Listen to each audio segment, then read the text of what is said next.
Hello my dear friends, and welcome back to another Star Wars news update. In today's video we have a really exciting update for The Mandalorian Season 3. We're also going to be talking about the Book of Boba Fett, Star Wars Eclipse, and more. So before we get to the bulk of today's news, let's take a look at this week's brand new character posters for the Book of Boba Fett. I think it's safe to say these are the best ones we've gotten so far. We have Din Djarin himself, the Armorer and Peli Motto, with her BD droid, Pit droid, and of course everyone's favourite, R5. Just take a moment to absorb the epicness of these posters. I'm definitely going to make the Armorer one my wallpaper. Now I will say, my dear friends, stay tuned to the end of this news update because we do have much more Book of Boba to talk about later on in light of the upcoming much anticipated Chapter 6. I just had to share these posters and talk about them, but with that out of the way, let's get straight to the news. So we begin with a new tease for Mando Season 3. Back in October there were rumours that Kevin McKidd, who voiced Fenn Rau in Star Wars Rebels, was seen on the set of The Mandalorian. Well, now on Twitter, he has hinted that he would like to reprise the role, and this time in live action. Now while there is no official confirmation of his involvement just yet, given the direction that we can expect The Mandalorian Season 3 to take, especially after the Book of Boba Fett Chapter 5,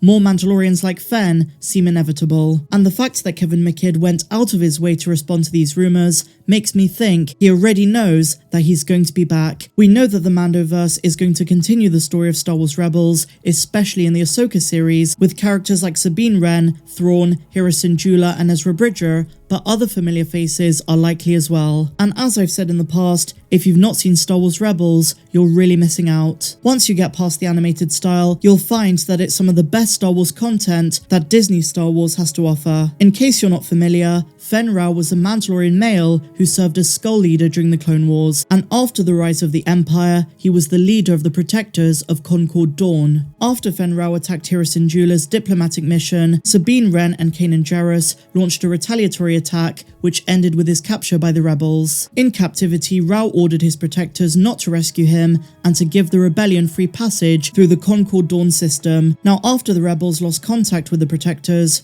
Rau was sent on a recon mission to Concord Dawn to investigate the protectors. There, along with Sabine Wren, Ezra Bridger and Chopper, he discovered that Gar Saxon had killed the protectors, and as a result Fenn Rau was forced to work with his enemies to escape Saxon and his Imperial super commandos. Now during his time with them, Fenn Rau developed a respect for Sabine Wren's devotion to her rebel comrades, and so Rau decided to join the rebellion and later help Sabine and her family struggle against the Imperial-backed clan Saxon. Now during the Mandalorian timeline, Fenn Rau is still alive, although it's not really known how exactly he would tie into the story. Given that Din Djarin might rise to the challenge set to him by the Armorer and seek the supposedly destroyed living waters of Mandalore to atone for showing his face, Mando might also try to rise to the occasion of rightfully ruling Mandalore as the wielder of the Darksaber. He's been a reluctant wielder in the past, but that's where I see his story arc going. And if he does become the rightful ruler of whatever is left of Mandalore, which admittedly can't be too much, he might try to unite the surviving clans. And among the surviving Mandos, he'll find Fenn Rau. Rumours emerged late last year that the Mandalorian Season 3 would include many more surviving Mandalorians, more than we've seen in the previous two seasons, and in my mind, Fenn Rau would be a logical addition. And given the Sabine Wren connection, if Sabine Wren is going to be in the Ahsoka series as well as the Mandalorian Season 3, then there's also a link there.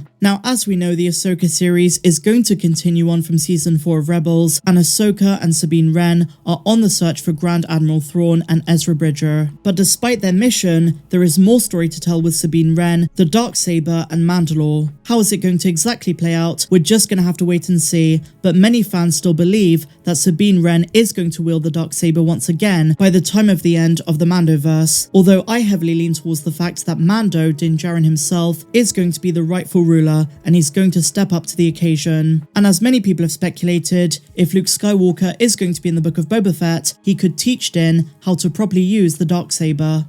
So now, my dear Mandalorians, we're going to talk about Star Wars Eclipse because it's reportedly inspired by The Last of Us. The Quantic Dream Star Wars game has reportedly been way too much for the studio to handle, and for that reason many people believe this game is never going to come to fruition. But now, according to a famous leaker, while the game is extremely early in development, it is drawing inspiration from Naughty Dog's The Last of Us. In December, when we got that famous trailer, Star Wars Eclipse was revealed to be a High Republic era game, and it's the first ever game to be set in an uncharted region of the Outer Rim. According to this report, Quantic Dream Paris is going to start working on cinematics, story, and level art, and it's directly going to be inspired by The Last of Us with a mix of story and gameplay.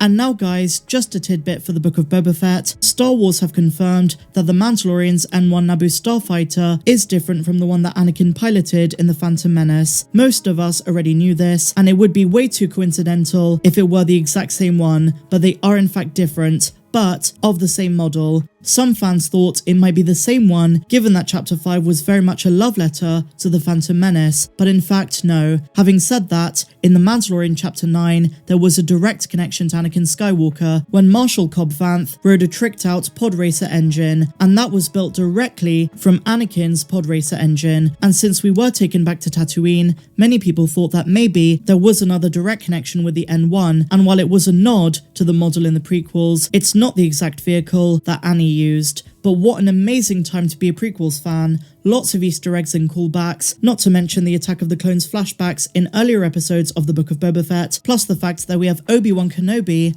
Andor, and the Bad Batch Season 2 all coming later this year. All I can say is, this is the way. We are now just 1.5 days away from the Book of Boba Fett Chapter 6 dropping. This is the episode that Dave Filoni co-wrote with Jon Favreau, and it's heavily rumoured that this is the episode that Dave Filoni directed as well, and as we know, he likes to bring his animated characters to live action when he gets the chance. He did it with Ahsoka in The Mandalorian Season 2, and some people believe that this is the episode we could see Cad Bane. Was he hired by the Pikes to try and take out Boba? That would be absolutely insane, and what a character to include in the penultimate episode of this series. He's not the only rumoured character for Chapter 6 though. We're all hoping for Grogu and Luke Skywalker, although as some people pointed out, they might be saved for The Mandalorian Season 3. Din said he needs to visit his little friend, but will they show that on screen in the Book of Boba Fett, or will it be saved for the upcoming 3rd season of Mando? And a better question is, if we do get Luke Skywalker and Grogu, where are they? I have a few theories, or rather good guesses, as to where they could be. If Luke Skywalker is training Grogu and starting up his own Jedi Academy, he might be on Endor. Luke may have built a shrine there for his father, and also the fact that Temuera Morrison has teased that we might see Ewoks